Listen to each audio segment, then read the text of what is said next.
సచ్చిదానంద సద్గురు సాయినాథ్ మహారాజ్ కి జై, శ్రీ ద్వారకా మాయి కి జై. అంటే ఈరోజు 3వ రోజు పారాయణ 16 నుంచి 22 అధ్యాయాల వరకు. కాబట్టి 16, 17 అధ్యాయం ఇక్కడ ఒకేలా ఉంది. అంటే ఒక చోట చేర్చారు. కాబట్టి ఈ అధ్యాయాల మెయిన్ టాపిక్ ఏంటంటే బ్రహ్మజ్ఞానం. కాబట్టి సచ్చరిత్రలో ప్రతి క్యారెక్టరు, బాబా తీసుకున్న ప్రతి క్యారెక్టర్ అంటే సమాజంలోని క్యారెక్టర్ తీసుకున్నాడు. అది ఏ క్యారెక్టర్ అయినా కావచ్చు. సమాజంలో నుంచి ఒక క్యారెక్టర్ తీసుకుని దాని ద్వారా ప్రశ్నింపజేసి వాళ్ళ సంశయాల్ని, వాళ్ళకి ప్రశ్నల సమాధానం బాబా చెప్పాడు. కాబట్టి సమర్థ సద్గురు యొక్క బోధ అలానే ఉంటుంది. కాబట్టి మనకు ఇప్పుడు ఇక్కడ ఒక క్యారెక్టర్ బాబా గారు ఒక క్యారెక్టర్ ప్రవేశపెడుతున్నాడు. ఇతర క్యారెక్టర్ ఏంటంటే బాగా ధనం ఉన్నది, సంపదలు ఉన్నాయి, భార్య బిడ్డలు అనికి అతనికి అన్ని విధాలుగా లోటు లేని వ్యక్తి. సమాజంలో ఉన్న వ్యక్తుల్లో ధనవంతుడు ప్లస్ అన్ని విధాలుగా సంపదలు, సుఖాలు, సౌఖ్యాలు, తర్వాత పరివారం, జనాలు అంతా ఉన్నారు ఆయనకి ఎందుకు వస్తుందో ఒక ఆలోచన వస్తుంది, బ్రహ్మజ్ఞానం కావాలని. అది ఎవరిస్తారని ఆలోచిస్తే చివరికి షిరిడి బాబా గారు యొక్క అడ్రస్ చెప్పారు. షిరిడీలో సాయిబాబా ఉన్నారు, ఆయన ఎవరు ఏది అడిగినా ఇస్తారు, ఆలస్యం చేయరు. కాబట్టి నువ్వు అక్కడికి వెళ్తే నీకు ఆ యొక్క ఫలం దక్కుతుంది అని చెప్పేసి ఆయనకి ఎవరో చెప్తారు. అట్లా ఈ విషయాన్ని స్నేహితుడి దగ్గర చర్చిస్తాడు ఆయన.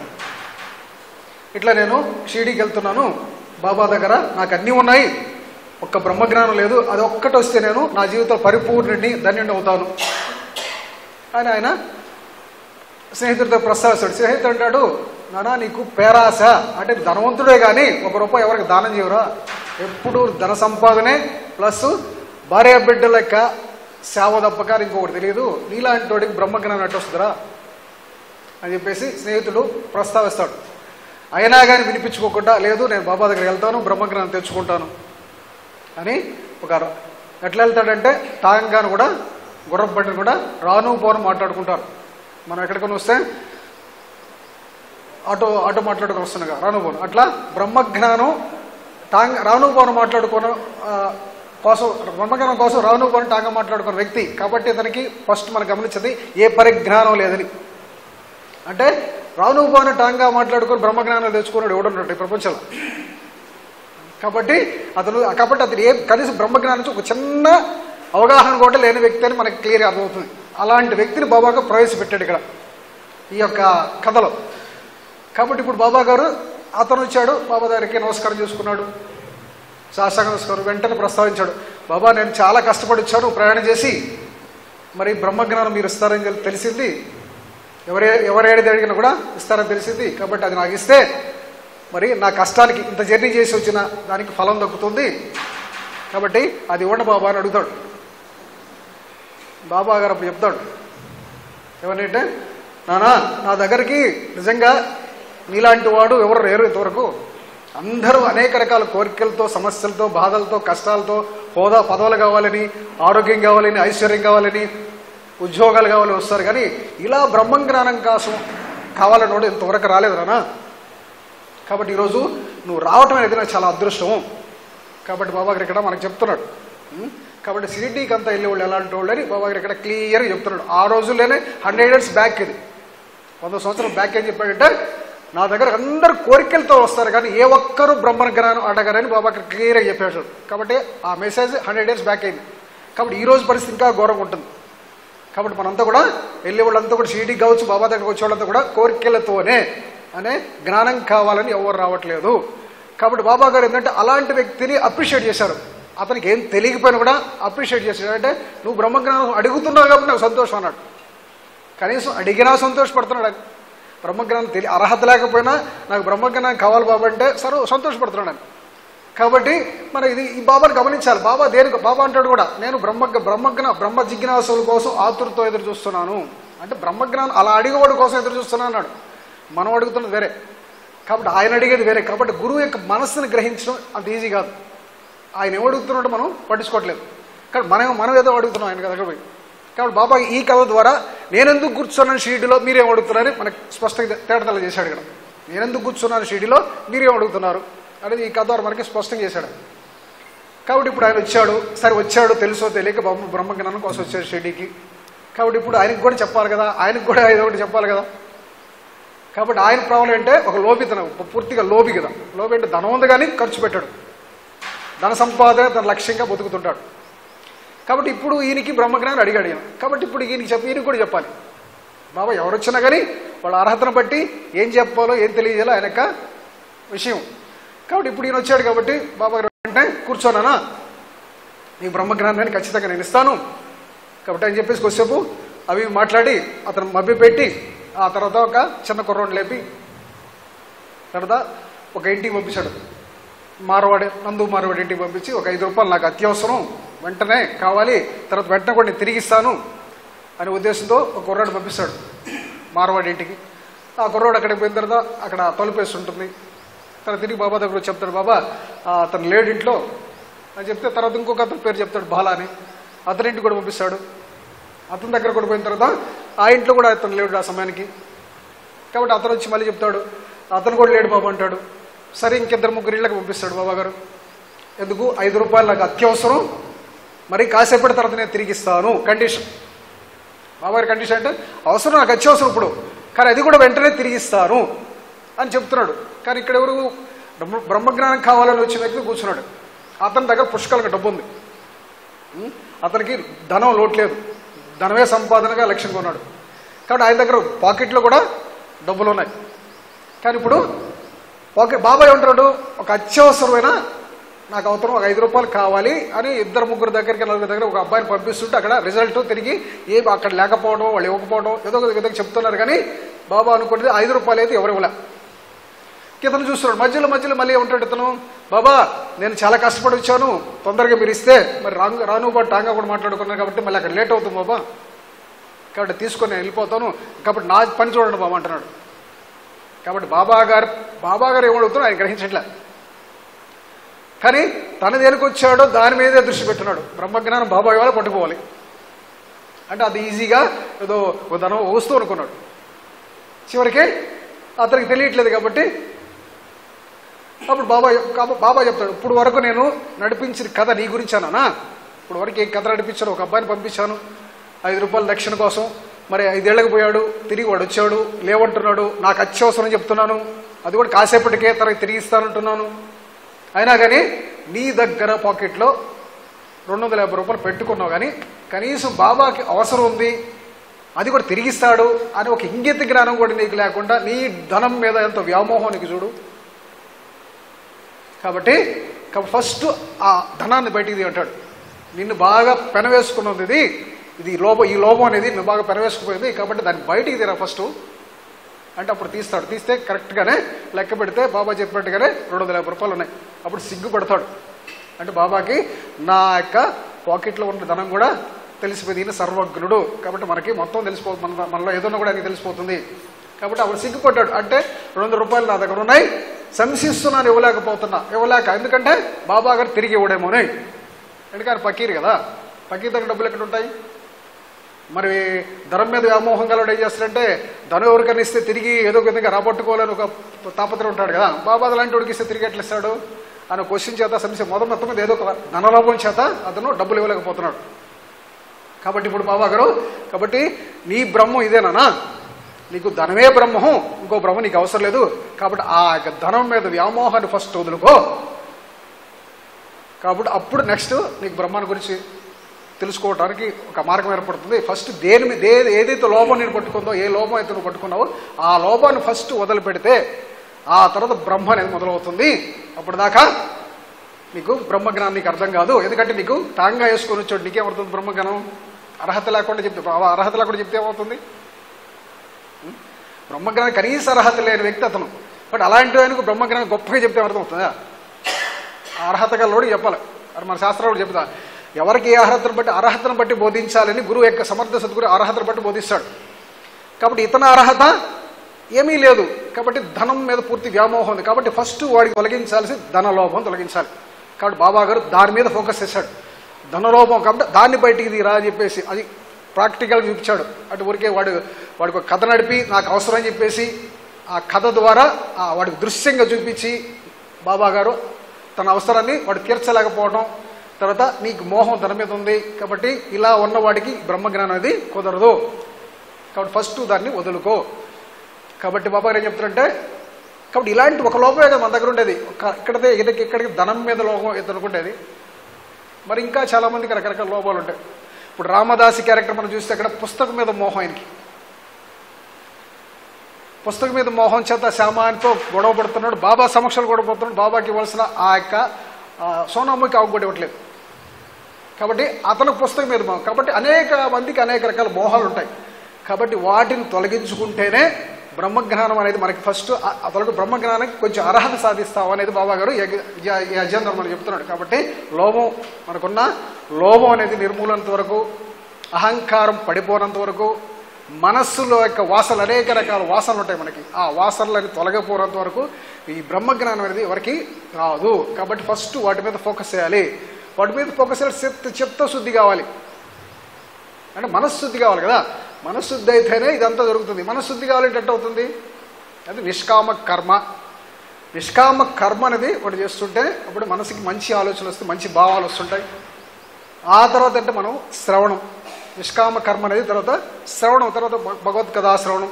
కాబట్టి ఒక మంచి సత్కర్మలు చేస్తుంటే, నిష్కామంగా చేస్తుంటే మనకి సద్బుద్ధి, సదా ఆలోచనలు ఇవన్నీ వస్తాయి.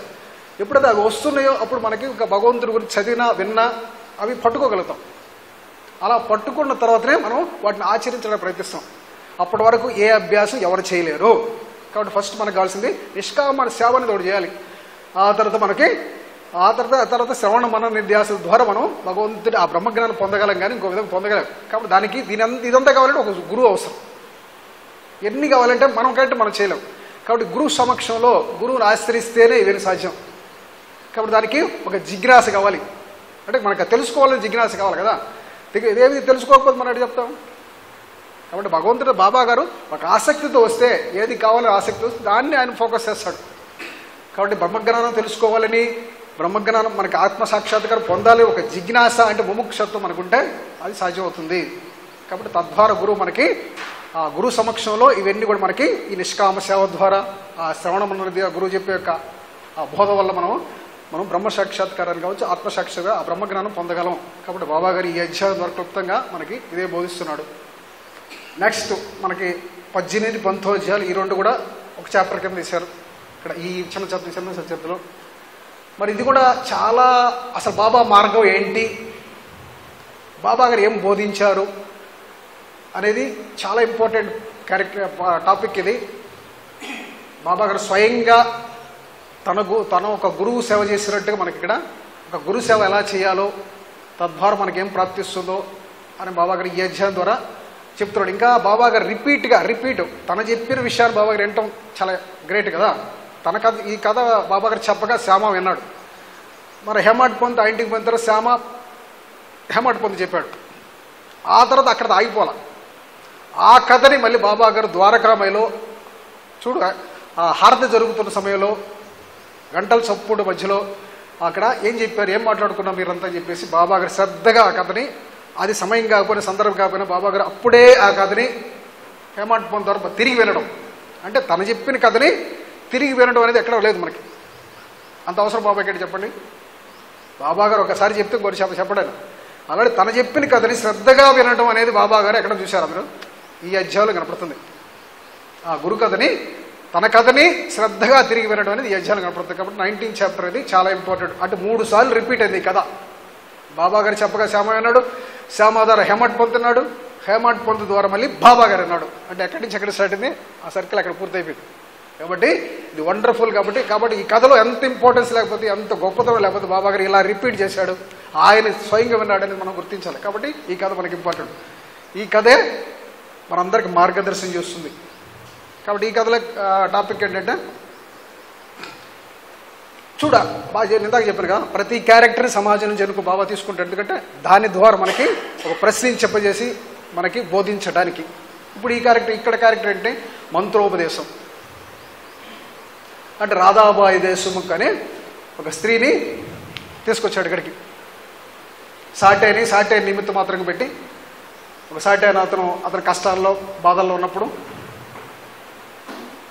మనసు కకావికలం, మనశ్శాంతి లేనప్పుడు, తర్వాత స్నేహితుడు చెప్పగా షిరిడీలో బాబా ఉన్నారు, ఆయన దగ్గరికి వెళ్తే నీకు మనశ్శాంతి లభిస్తుందని చెప్తే ఆయన షిరిడీకి వచ్చి బాబాను చూడంగానే ఆ అనుభూతికి లోనే, అంత ప్రసన్నత అనుభూతికి లోనై వెంటనే గురు చేత పారాయణ చేస్తుంటాడు. ఆ గురు చేత పారాయణ పూర్తయిన ఆ రోజున రాత్రే బాబాగారు అతని స్వప్నంలో కనిపించడం, ఆ గ్రంథాన్ని పట్టుకొని సాటేకి ఎదురుగా కూర్చోబెట్టుకొని బోధిస్తున్నట్టు ఒక స్వప్నం వస్తుంది. దాని ఆ అర్థాన్ని ఏంటని ఆయన అడిగే ధైర్యం లేదు కాబట్టి కాకా దీక్ష చెప్తాడు, కాకా ఇది నాకు అర్థం కావట్లేదు, కొంచెం బాబారాడి చెప్పాను. అప్పుడు దీక్షితు మరి అడుగుతాడు బాబా దగ్గర, బాబా మరి ఆ సాటేకి ఏం బోధిస్తున్నారు, ఏం చెప్పదలుచుకున్నారు, ఆ కథ ద్వారా మీరు బోధిస్తున్నట్టుగా ఒక ఆలోచన అంటున్నాడు. ఆయన నెక్స్ట్ ఇంకో పారాయణ చేయాలా లేకపోతే పారాయణ సమాప్తి చేయాలా అనే విషయం అడుగుతున్నాడు. మీరు మీ ఉద్దేశం ఏంటి బాబా అంటాడు. అప్పుడు బాబా మరి గురువు యొక్క గ్రంథం పఠించడం అనేది ఒక శుభ సూచకం. దాని ద్వారా మనకి భవబంధాలు, కష్టాలు, కర్మలు తీరిపోతాయి, భవబంధాలు విడిపోతాయి. కాబట్టి ఆత్మసాక్షాత్కారం. కాబట్టి గురువు యొక్క చరిత్ర మనం చదువుతూ ఉంటే భవబంధాలు కావచ్చు, కష్టాలు కావచ్చు, అది శుభమే కానీ అశుభం కాదు అని ఒక చెప్పి అతను ఇంకోసారి పారాయణ చేయమని అంటాడు. కాబట్టి ఇంకోసారి పారాయణ చేయమని సాటారు అంటాడు. అప్పుడు అదే సమయంలో హేమాడ్ పంత్ బాబా దగ్గర కూర్చొని పాదాలు ఒత్తుతుంటాడు, సేవ చేస్తుంటాడు. అప్పుడు హేమాడ్ పంత్కు ఒక సంశయం వస్తుంది. అవును, నేను 7 సంవత్సరాల నుంచి బాబా సన్నిధిలో సేవ చేస్తున్నాను, ఈ గురు చేత పారాయణ చేస్తున్నా కదా, మరి ఇంటి దగ్గర అయితే ఇంకా 40 సంవత్సరాలు చేస్తున్నాను.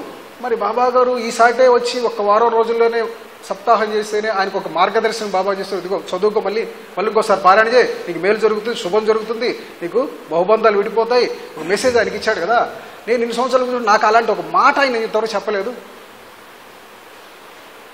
కాబట్టి అంటే నా సేవ అంతా వ్యర్థమేనా, మరి ఇదేమన్నా భేదభావమా అని అతని మనసు సంశయం వచ్చింది. ఒక ఇయర్స్లాగా వచ్చింది. అంటే 7 రోజులు ఫలితం వచ్చి 7 సంవత్సరాలు పనిచేస్తుంటే ఇక్కడ ఏమి నాకు సేవ చేస్తున్న ఏమి రాలేదు కదా. ఇక్కడ బాబా గారు భేదభావం చూపిస్తున్నాడు, లేకపోతే నాదేంది నా సేవ అంతా కూడా వ్యర్థమైపోయింది కదా అని ఒక మనసులో పాపం ఒక మదన పడుతున్నాడు, ఆందోళన పడుతున్నాడు.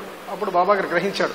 సమయం కోసం బాబా గారు రెడీగా ఉంటాడు కదా, ఎప్పుడు సమయం వస్తుందో అప్పుడు స్టార్ట్ చేస్తాడు. కాబట్టి అతను మదన్ పడేది అర్థం చేసుకున్నాడు. లేమన్నాడు, లేచి నాకు వెంటనే శ్యామ దగ్గరికి వెళ్ళు, నాకు ఒక 15 రూపాయలు దక్షిణ కావాలి, ఆ శ్యామాని అడిగి తీసుకురా. అదే సమయంలో నువ్వు శ్యామ దగ్గర కూర్చొని కొంచెం మాట్లాడుకొని ఆ తర్వాత ఆ 15 రూపాయలు తీసుకొచ్చి నాకు వెంటనే అక్కడికి వెళ్ళమంటాడు. ఇంకా బాబా గారు చెప్పిన తర్వాత వెళ్ళిపోవడం జరగాలి కదా, ఆయన వెళ్ళిపోతాడు ఆయన దగ్గరికి. అప్పుడు అదే సమయంలో శ్యామ స్నానం చేస్తుంటాడు, బట్టలు కట్టుకొని బయటకు వస్తుంటాడు. ఏంటి ఈ సమయంలో వచ్చారు, మీరు ఎప్పుడు రారు కదా, అదే మనసులో కూడా ఏదో బాధపడుతున్నట్టున్నారు, కాబట్టి కూర్చో, నేను ఇప్పుడే పూజ చేసుకొని వచ్చేస్తాను. ఆయన పూజ చేసుకుంటూ వెళ్తాను. ఈయన అప్పుడే అక్కడ కూర్చున్నప్పుడు ఆ యొక్క కిటికీలో ఒక ఏకనాథ భాగవత గ్రంథం కనిపిస్తుంది. ఆయన గుర్తొస్తుంది, ఓహో పొద్దున్న నేను ఏకనాథ భాగం చదువుతూ బాబా దగ్గరికి మసీదుకి వచ్చేస్తాను, అది ఆపేసి మధ్యలో అని వెంటనే అది గ్రంథం తీస్తే ఆజ్యం వస్తుంది దానికి. అంటే ఈరోజు నేను పారాయణ చేయకుండా కొంత ఆపేసి బయటకు వచ్చాను కదా, బాబా గారు ఆ కారణం చేత ఇక్కడ పంపించినట్టు అది తెలియజేయడానికి ఒక ఆ సమయానికి అది కొనుక్కుంటాడు. వెంటనే దాన్ని పారాయణ చేస్తాడు. ఈ లోపల శ్యామ వస్తాడు. అప్పుడు బాబా గారు చెప్తాడు, అయ్యా బాబా గారు పాదాల దగ్గర కూర్చున్నాను నేను, ఆ సమయంలో మీరు గుర్తించారు, మీ దగ్గర పొమ్మన్నాడు, 15 రూపాయలు దక్షిణ తీసుకురమ్మన్నాడు, మీతో మాట్లాడమన్నాడు అని సమాజం ఆశ్చర్యపడతాడు. అంటే నేను పేదవాడిని, నా దగ్గర డబ్బులు ఎక్కడ ఉంటాయి అని అడుగుతుంటాడు. కాబట్టి నా నమస్కారాలు చెప్పానికి 15 రూపాయలు 15 నమస్కారాలు చెప్పి సరిపోతుంది. సరే అది అయిపోయింది కదా, మరి మీతో మాట్లాడమన్నాడు, కూర్చోమన్నాడు, డిస్కస్ చేయమన్నాడు కొద్దిసేపు అని చెప్పేసి శ్యామతో చెప్తాడు. శ్యామ ఆశ్చర్యపడతాడు, నేను ఒక పల్లెటూరు వాడిని, నాకు పెద్దగా బాబా గారి గురించి చెప్పడం చేత కాదు, మీరంతా కొంచెం జ్ఞానులు కదా, మీరు నా దగ్గరకు వచ్చి అడగటం ఏంటి, బాబా పంపించడం ఏంటి, అంత విచిత్రంగా ఉంటుంది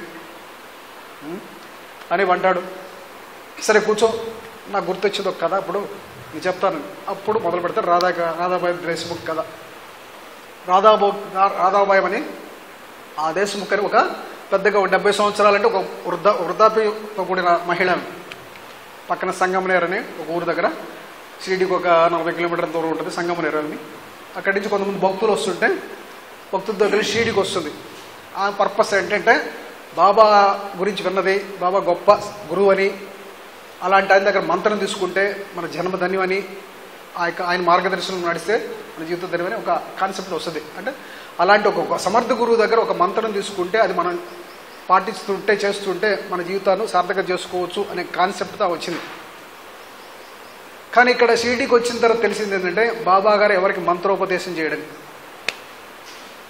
కాబట్టి ఆ కాన్సెప్ట్ అంటే మంత్రోపదేశం దగ్గర ఈ దగ్గర తీసుకొని షిరిడీని చదవాలని నా వచ్చింది. చూడు ఇక్కడ ఒక ఎట్లుంటుంది ఆమె కాన్సెప్ట్. బాబా దగ్గర మంత్రం తీసుకొని షిరిడించాలా, లేకపోతే ఇక్కడ ప్రాణాన్ని వదలాలి, అలాంటి పట్టుదలతో వచ్చింది. ఇక్కడ బాబా గారు ఏంటంటే మంత్రం మాత్రం ఎవరికి ఇవ్వడాయన, మంత్రోపదేశం ఎవరికి చేయడం ఆయన పద్ధతి అది కాదు. కాబట్టి ఎలాంటి క్యారెక్టర్ ప్రవేశపెట్టాడు, ఏం చెప్తున్నాడు. కాబట్టి ఇప్పుడు ఆమె షిరిడీకి వచ్చింది, తెలిసింది బాబా గారు ఇవ్వడని. అప్పుడు ఏం చేసేది ఆమె లక్ష్యం ఏంటంటే తీసుకొని పోవాలి. కాబట్టి నేను అన్నాహారాలు మానేశాను కూడా ఉపవాసం ఉండేనా ఆయన్ని మనసుని గెలిచి మంత్రం ఆయన దగ్గర తీసుకొని వెళ్ళాలి ఒక దృఢ సంకల్పం చేసుకొని షిరిడీలో అన్నాహారం మానేసి కూర్చుంది. కాబట్టి ఎంత పట్టుదల ఉండాలో మనకి చెప్తాడు. ఎంత పట్టుదల గురువు దగ్గర ఏదైనా పొందాలంటే ఎంత పట్టుదల ఉండాలో అని చూపిస్తారు. ప్రాణ త్యాగానికి సిద్ధపడ్డది. ప్రాణాలు విడిచైనా కూడా ప్రాణాలు విడచడానికి సిద్ధపడి మంత్రం బాబా దగ్గర స్వీకరించాలి, లేకపోతే నా జన్మధన్యం ఈ షిరిడి నుంచి వెళ్ళిపోవడం ధన్యం, షిరిడి తిరిగిపోవడం వేస్ట్ అను. కాబట్టి షిరిడికి పోవాలి ఎలాంటి అక్షత ఉండాలి, సాధించుకొని బాబా దగ్గర పట్టుకుపోవాలి, కానీ ఊరికే వెళ్ళిపోకూడదు. కాబట్టి ఆమెను చూసి మనం నేర్చుకోవాలి. ఎంత సంకల్పం బాబా దగ్గర ఉండాలి, ఎంత పట్టుదల మనకు ఉండాలి, అవసరమైతే ప్రాణాలు త్యాగం చేసేందుకు సిద్ధమైన పట్టుదల మనకుంటే బాబా గారి యొక్క బోధ కానీ బాబా యొక్క అనుగ్రహంగా మనకి స్టార్ట్ అవుతుంది. అప్పుడు అలా కూర్చుంది బాబా గారు తన ద్వారకా మీద కూర్చొని చక్కగా వచ్చిన వాళ్ళతో మాట్లాడుతున్నాడు, తన పనులు తను చేసుకుంటున్నాడు. కాబట్టి ఇక్కడ ఆమె ఉపవాసం ఉంటే అక్కడ ఒక పక్క అట్లా ఉండిపోయింది. మరి ఇప్పుడు శ్యామకి ఇప్పుడు ఎవరైతే నిజమైన భక్తులకి తపన ఉంటుంది, అయ్యో ఇప్పుడు ఆ ముసలాం వచ్చింది, పెద్ద వయసు, తన 3 రోజులు అన్నం మానేసింది, ఎవరు చెప్తే కూడా వింటలేదు, మంత్రం తీసుకొని వెళ్ళాలంటుంది, నేను బాబా అలా తీసుకోకుండా నేను వెళ్ళను చచ్చిపోతానంటుంది. మరి బాబా గారు ఏమాత్రం నాకేం పట్టనట్టు ఏమి తెలియనట్లు ఆయన వ్యవహరిస్తున్నాడు. చివరికి ఏదైనా జరిగేటట్టుంది, ఇంకా 2-3 రోజులు ఉంటే ఆయన చనిపోయేటట్టుంది. ఇలా చనిగిపోతే మళ్ళీ ఇది ఒక పెద్ద ఇష్యూ అవుతుంది. ఎందుకంటే ఏదో ముసలాం వచ్చింది కదా, ఏదో మంత్రం ఇస్తాం పోతుంది కదా, దానికోసం ఆమె మంత్రం ఇవ్వకుండా ప్రాణాన్ని ఈ బాబా గారు తీసుకున్నాడు అని ఒక అపవాదం వస్తుంది. ఇదంతా కూడా పెద్ద ఇష్యూ అవుతుంది షిరిడీలో. కాబట్టి అని భక్తుడైనా శ్యామకి మదనం మొదలైంది. కాబట్టి ఇది మనం ఏదో ఇప్పుడు జోక్యం కలిగించుకోవాలని చెప్పేసి ఇంకా ఆయనే కంకణం కట్టుకున్నాడు. బాబా దగ్గరికి వెళ్ళాడు. బాబా ఏంటి బాబా మీరు, బాబా శ్యామ ఎలాగని అన్నాడు. ఏంటి శ్యామ అంతా బాగానే ఉందా షిరిడీలో? ఆయన మళ్ళీ జోక్ అక్కడ సమస్య ఎంత సమస్య అక్కడ ఉంటే బాబా గారు అంతా కుశలమైన షిరిడీలో అంటున్నాడు. అప్పుడు బాబాగా మీకు అంతా తెలుసు, మళ్ళీ మా చేత చెప్పిస్తారు మీరు. ఆ ముసలమ్మ 3 రోజుల నుంచి అక్కడ ఆనందం కూడా మానేసింది, మంత్రం మీ దగ్గర ఏదో మంత్రం పొందాలని వచ్చింది. మరి మీరు మాత్రం మాకేం తెలియనట్టు ఆయనకు సంబంధం లేనట్టు మీరు కూర్చున్నారు. ఆ మంత్రం ఇస్తే దగ్గర పోనట్టుంది, లేకపోతే చచ్చిపోతానంటుంది. ఇప్పటికే 3 రోజులు అయింది, నీరసించిపోయింది, ఇక ఒక 2 రోజులు గడిస్తే ఆ బతకద్దని నేను అనుకోవట్లేదు. కాబట్టి మీరు ఏదో ఒకటానికి చెప్పండి, ఆమె దయదలచండి బాబా, లేకపోతే పెద్ద అనర్థాలు జరుగుతాయి, పెద్ద గొడవలకు తాగుతుంది. ఇదంతా కూడా ఒక మనిషిని బాబా గారు ఒక మాట చెప్పేదానికి ఆమె చంపేశాడు అంటారు. కాబట్టి ఇలాంటిది రాకుండా కాపాడాలంటే మీరు ఆమె మీద దయదలచండి, ఏదో ఒక మాట చెప్పి పంపించండి బాబా అంటాడు. శ్యామ అభ్యర్థన మేరకు బాబా గారు అసలైన బోధ మొదలు పెడతాడు. అంటే అవకాశం చూస్తాడు బాబా, అదే ఒక అవకాశం కల్పిస్తాడు ఆయన. ఇప్పుడు ఆ ముసలమ్మని దృష్టిలో పెట్టుకొని బాబా గారి యొక్క గురువు యొక్క కథని స్టార్ట్ చేస్తాడు. ఆమె తీసుకురాసామంటాడు, దగ్గర తీసుకొస్తారు. ఏమ్మా ఎందుకమ్మా ఈ పని చేస్తున్నావు, ఎందుకు అన్నం తింటలేదు నువ్వు, ఎందుకు ప్రాణాలు పోగొట్టుకోవాలనుకుంటున్నావు? నిజంగా నేను ఫకీర్నమ్మా, నాకేం తెలియదమ్మా, నేను నీ బిడ్డ లాంటి వాడినమ్మా, నువ్వు నా తల్లి అమ్మా, కాబట్టి నేను చెప్తాను ఒక విషయం విన్నావు, నేను గురువుని సేవించాను కానీ ఆ కథ వినమ్మా నీకు. బాబా గారు ఒక రిక్వెస్ట్తో తల్లి బిడ్డల సంబంధంతో ఒక కథ చెప్తాడు. నాకు ఒక గొప్ప గురువు ఉండేవాడమ్మా, ఆయన ఒక గొప్ప సిద్ధపురుషుడు, సమర్థుడు, అలాంటి గురువుని ఆశ్రయించానమ్మా. ఎందుకంటే నీలాంటి మంత్రం కోసమే, నువ్వు ఏ మంత్రం అడుగుతున్నావు ఆ మంత్రం కోసం నేను ఆయన ఆశ్రయించాను. కాబట్టి నువ్వు ఎట్లా ఆశ్రయించిన మంత్రం కోసం నా గురువుని కూడా నేను అలా ఆశ్రయించాను. మంత్రం కోసం ఒక మంత్రం తీసుకోవాలని నా గురువుని ఆశ్రయించాను. ఆయన కూడా గొప్ప గురువు, సిద్ధపురుషుడు, అన్ని సమర్థుడు. కానీ ఆయన సేవ చేసి అలిసిపోయారమ్మా. ఆ ఉద్దేశంతో ఆయన దగ్గరికి వెళ్ళేసి సేవ చేసి అలిసిపోయాను, కానీ ఆయన నాకు ఏ మంత్రం ఉపదేశించలేదమ్మా. మరి ఇప్పుడు చెప్పండి, ఏ ఉద్దేశంతో ఆ బాబా గారు ఒక గురువు దగ్గర ఆశ్రయించి సేవ చేసి అలిసిపోయాడంట. 12 సంవత్సరాలు సేవ చేసి చెప్తాడు కదా, 12 సంవత్సరాలు సేవ చేశాడు బాబా గారు. అంటే సేవ చేసి అలిసిపోయాను, కానీ గురువు నాకు ఏ మంత్రం ఉపదేశించలేదు. నెక్స్ట్ ఇప్పుడు ఏం చేయాలి? మన సమస్యలే కదా జనరల్గా సమాజంలో క్వశ్చన్గా. చాలా రోజులు సేవ చేస్తాం, ఏమి ఫలం ఇవ్వకపోతే నెక్స్ట్ ఏంటే జంప్ కదా, ఆల్టర్నేట్ చూసుకుంటాం. ఇక్కడ బాబా గారు ఇప్పుడు ఏం మెసేజ్ ఇస్తారు మనకి, యూటర్న్ తీసుకుంటారు. ఇక్కడ చాలా రోజులు సేవ చేసి చాలా రోజులు మనం చేసిన తర్వాత మనం అనుకుని జరగకపోతే నెక్స్ట్ యూటర్నే అందరూ తీసుకోలేదు. కాబట్టి బాబా గారు ఎక్కడ చేస్తాడు, బాబా గారు పరిస్థితి కూడా ఎక్కడైంది, మంత్రం కోసం వెళ్తే ఆ మంత్రం గురువు ఇవ్వట్లేదు, సేవ చేసేసి అలసిపోయేటట్టు ఎన్ని రోజులు సేవ చేశాడు, 12 సంవత్సరాలు చేశాడు, గురువు ఏమి ఇవ్వలేదు. నెక్స్ట్ బాబా గారు కూడా యూటర్న్ తీసుకోవాలి. కాబట్టి ఇప్పుడు మెసేజ్ ఇస్తుంది మనకి, అయినా కానీ నేను ఆ గురువుని వదిలిపెట్టే ప్రసక్తి లేదు, ఆ గురువు దగ్గర ఉండి నేను అనుకున్నది సాధించి తీరాలి అని ఒక తన సంకల్పాన్ని రీబిల్డ్ చేసుకున్నాడు. తన సంకల్పం రీబిల్డ్ చేసుకున్నాడు. యూటర్న్ తీసుకునే చోట సంకల్పాన్ని రీబిల్డ్ చేసుకొని మళ్ళీ సిద్ధమైపోయాడు. అయినా కానీ వదిలిపెట్టే ప్రసక్తి లేదు, దీన్ని ఈయన దగ్గర మంత్రం సాధించాలి అని అనుకున్నాడు బాబాగారు. అలా కూర్చున్నప్పుడు గురువుగారు ఏమన్నాడు, శ్రద్ధా సబూరి అడిగాడు. రీబిల్డ్ చేసుకున్నప్పుడు శ్రద్ధా సబూరి అని 2 పైసలు అడిగాడంట. నా గురువు దక్షిణ అడిగాడు, ఏంటి, శ్రద్ధ ఒకటి సబూరు ఒకటి. నేను వెంటనే ఇచ్చేశాను అన్నాడు. కాబట్టి గురువు గారికి శ్రద్ధ, గురువు ఏమడుగుతాడంటే శ్రద్ధా సబూరి అడుగు. నిజమైన సమర్థ గురువు ఏమైనా అడుగుతాడు, శ్రద్ధా సబూరి అడుగుతాడు. శ్రద్ధా సబూరి లేకుండా వాడు గురువు దగ్గర ఏమీ పొందలేడు. ఏ గురువు దగ్గర అనుకోండి ఏమీ పొందలేడు. కాబట్టి ముఖ్యమైనది మనకి జనరల్గా అంటే ఆధ్యాత్మిక పరమే కాదు, లౌకిక పరంగా కూడా శ్రద్ధ అనేది సబూరి అనేది వెరీ 2 మంత్రాలు అంతే. మరి సింపుల్గా మన ఊరి చదువుకొని వదిలేస్తాం కానీ శ్రద్ధ సబూరి అని. కాబట్టి ఈ 2 సక్సెస్, అందరు సక్సెస్ కావాలంటే ఈ 2 శ్రద్ధ ఒకటి సబూరు. కాబట్టి ఆ యూనివర్సల్ ఫార్ములా అది బాబా గారు బోధించింది. ఈ అన్ని వర్గాలకి, అన్ని లౌకిక పరంగా ఆధ్యాత్మిక అందరికీ వర్తించే విషయాలు ఏంటంటే శ్రద్ధా సబూరి, యూనివర్సల్ ఫార్ములా ఇది అంతే. కాబట్టి అవి 2 మనం ఎక్కడైనా వర్క్ చేయి, ఎక్కడికైనా నువ్వు వెళ్ళు. కాబట్టి అవి 2 శ్రద్ధా సబూరి మనకుంటే మనం సక్సెస్ని పొందగలం. అవి లేకుండా నువ్వెంత పనిచేసినా, ఎన్ని తెలివితేటలున్నా, ఎంత సామర్థ్యం ఉన్నా, ఎన్ని నీకున్నా కూడా నువ్వు సాధించలేవు. కాబట్టి బాబా గారు అవి 2 అడిగాడు. గురువు ప్రతి ఒక్కడు అడగాల్సింది, ఏ గురువు అయినా అదే అడగాలి, ఇంకోటి అడగకూడదు. ఈ రోజుల్లో గురువులు ఏమడుతున్నారు, ధనాలు అడుగుతున్నారు, ఆస్తులు అడుగుతున్నారు, ఇంకా రకరకాలు అడుగుతున్నారు. కానీ శ్రద్ధా సబూరి గురువు ఎవరు అడుగుతున్నారు చెప్పండి, ఏ గురువు అని అడుగుతున్నాడా? ఒక్క సాయినాథుడు తప్పక. నిజమైన సమర్థ సద్గురువు అడిగేది అదొక్కటే. సమర్థ సద్గురు అని గుర్తుపెట్టడానికి ఇది ఒక్కటి మనకు గుర్తు నిదర్శనం. అంటే శ్రద్ధా సబూరి మన నుంచి ఆశించేవాడే సమర్థ సద్గురు. అంటే అన్నిలో ఎవరైనా కూడా వాళ్ళు కపట గురువులే, దొంగ గురువులే మనం నిర్ధారణ చేసుకోవచ్చు క్లియర్గా. కాబట్టి మనం ఇది గుర్తుపెట్టుకున్నప్పుడు బాబా అది అడిగాడు, వెంటనే ఇచ్చేశాడంట. బాబా గారిని ఇచ్చేశాడు, తన గురువుకి ఇచ్చేశాడు శ్రద్ధా సబూరి. శ్రద్ధ అంటే ఇక్కడ విశ్వాసం, అంటే గురువు మీద కావచ్చు, మనకి శాస్త్రం మీద కావచ్చు, విశ్వాసమనే శ్రద్ధ, విశ్వాసాన్ని శ్రద్ధ అంటారు. సహనం అంటే, కాబట్టి సహనం అంటే ఓర్పు. సహనం అంటే మీకు తెలిసే ఓర్పు. ఓర్పు అంటే ఎప్పటి వరకు ఓర్పు అంటే నువ్వు అనుకున్నది సాధించేంత వరకు ఓర్పు. ఓర్పు అంటే జస్ట్ 4 రోజులు పనిచేసి జరగలేదు అనేది ఇది కాదు, ఫలాన్ని చిత్రం చేయాల్సిన ఓర్పు. అనుకున్నది సాధించేంత వరకు సహనం ఉండాలి. గురువు దగ్గర అదే కావాలి. కాబట్టి గురువుకి ఏం కావాలి, విశ్వాసం కావాలి, సహనం కావాలి. ఈ 2 గురువు గారు నువ్వు ఇవ్వగలిగితే, గురువు సన్నిధిలో ఉండగలిగితే నువ్వు సాధించి తీరుతావు, నో డౌట్. అవి లేకుండా నువ్వు ఇక శాస్త్రాలు చదువుకో, పుస్తకాలు చదువుకో, వ్రతాలు చేసుకో, పూజలు చేసుకో, ఏం చేసుకున్నా కూడా ఈ 2 లేకుండా నిష్ప్రయోజనమే అని బాబా గారు మనకి ఆచార్యులు చెప్తున్నాడు. కాబట్టి అది ఇంపార్టెంట్. కాబట్టి సహనమే బాబా అంటాడు, సహనం అనేది సద్గుణాలకు రాణి, సద్విచారం, మంచి ఆలోచనలకు రాణి, ఇంకా మంచి గుణాలకి గని అన్నాడు.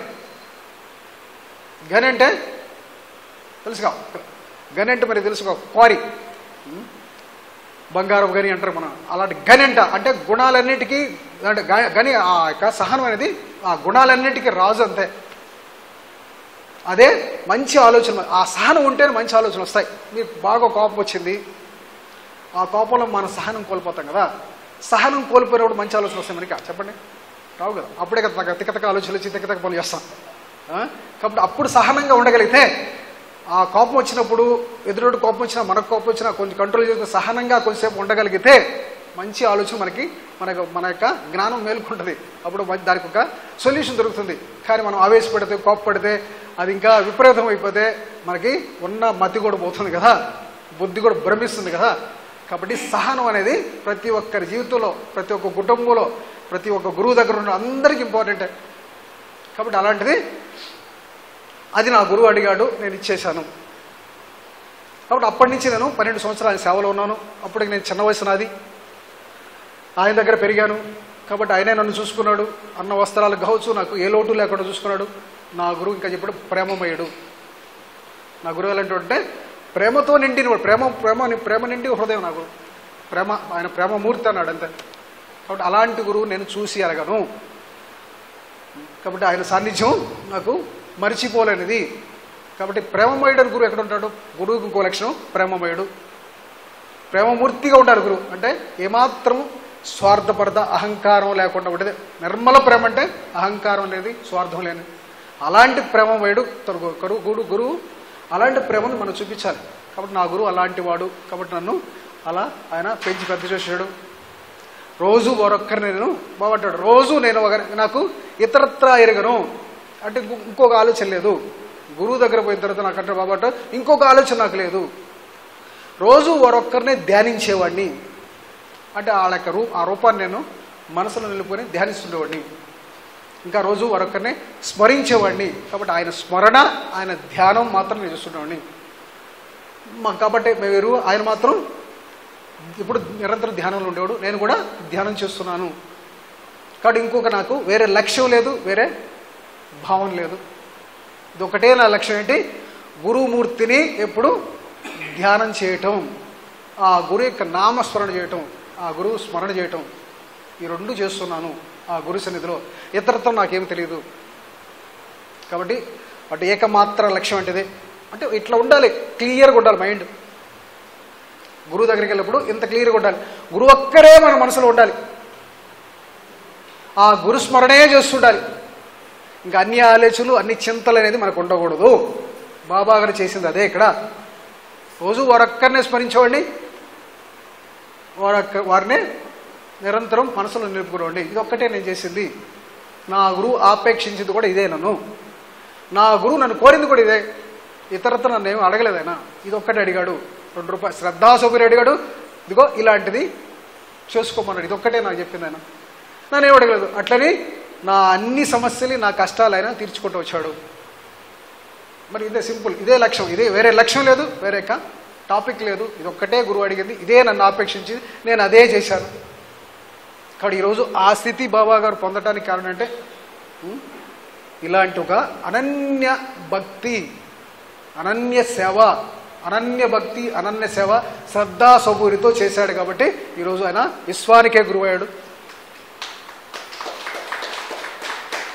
కాబట్టి మనం నేర్చుకోవాల్సింది కూడా బాబా యొక్క గురు కథ ద్వారా మనకేం చెప్తున్నాడు? అదే చెప్తున్నాడు. అనన్య భక్తి నీ గురువు ఏడలు, అనన్య సేవ, గురువును ఆశ్రయించమంతర శ్రద్ధాసభ్యుడితో ఆయన దగ్గర ఉంటూ అనన్య భక్తితో అనన్య సేవ చేస్తూ ఆయన మనం అనుగ్రహించేంత వరకు ఆయన మనం వదిలిపెట్టే ప్రసక్తి ఉండకూడదు, యూటర్న్ అనేది ఉండకూడదు అని మనకి క్లియర్గా చెప్తున్నాడు. అది చెప్తూ తర్వాత దానికి మనకి ఇంకా అర్థం కావటానికో అది ఎలాంటిదంటే తల్లి తాబేలు పిల్ల తాబేలు చెప్పాడు. మరి వాటి యొక్క పోషణ పాలన ఎట్టుంటుందంటే అది మన ఊహకి కూడా మనం చూడలేదు. నేను చెప్పాలంటే బాబాగారు చెప్తాడు ఇక్కడ తల్లి తాబేలు ఒక నదిలో ఒక చోటు ఉంటుందంట, పిల్ల తాబేలు ఇంకెక్కడ ఉంటుందంట. కాబట్టి అవి రెండుకి తల్లి మాత్రం దానికి పాలిచ్చే ఒక మార్గం దాన్ని కాదు. తర్వాత పోషణ నోట్లో అన్నం పెట్టేది కూడా కాదు. మరి ఎట్లా పోషిస్తుంది, ఎట్లా పెరుగుతుంది ఆ యొక్క పిల్ల అంటే దృష్టి ద్వారే, తన చూపులు, తల్లి చూపుల ద్వారా దానికి పాలనా పోషణ అందుతుంది, అది పెరిగి పెద్ద అవుతుంది అంటాడు. కాబట్టి మా గురువు యొక్క తత్వం కూడా తినంటాడు. అంటే గురువు యొక్క కృపా దృష్టి చేతనే అది సాధ్యము. తల్లి తాబేలు అలా దృష్టి సారించి పిల్లలు పోషిస్తుందో, పెంచుతుందో, వాటికి గైడెన్స్ ఇస్తుందో, వాటికి మార్గం నేర్పిస్తుందిగా, వాడి యొక్క జర్నీ కూడా జీవించడానికి నేర్పిస్తుందిగా. అదంతాగా కంటి చూపు ద్వారా, దృష్టి ద్వారా. కాబట్టి బాబా అంటాడు మా గురువు దగ్గర నాది ఇదే, ఇలాంటి పద్ధతే. మరి ఆ గురు కృపాదృష్టి ద్వారా ఇదంతా జరిగింది అంటాడు. ఎందుకంటే అక్కడ తాబేలు పిల్లలు ఏం చేస్తాయంటే తాబేలు పిల్లలు నిరంతరం తల్లిని గుర్తుపెట్టుకోవటమే, నిరంతరం తల్లిని ధ్యానిస్తుంటే చేస్తారు తాబేలు పిల్లలు. వేరే తెలియదు. మన చైల్డ్ అంటారు, మన చట్టి పిల్లలు ఏం చేస్తారు, నిరంతరం తల్లి గుర్తుపెట్టుకుంటారు. వాడికి ఇంకా అన్నీ తెలియదు.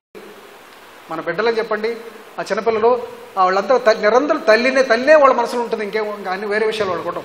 కాబట్టి అప్పుడు తల్లి మనం ఏం చేస్తున్నాం, తల్లి మొత్తం పాలన పోషణ తీసుకుంటుందా లేదా?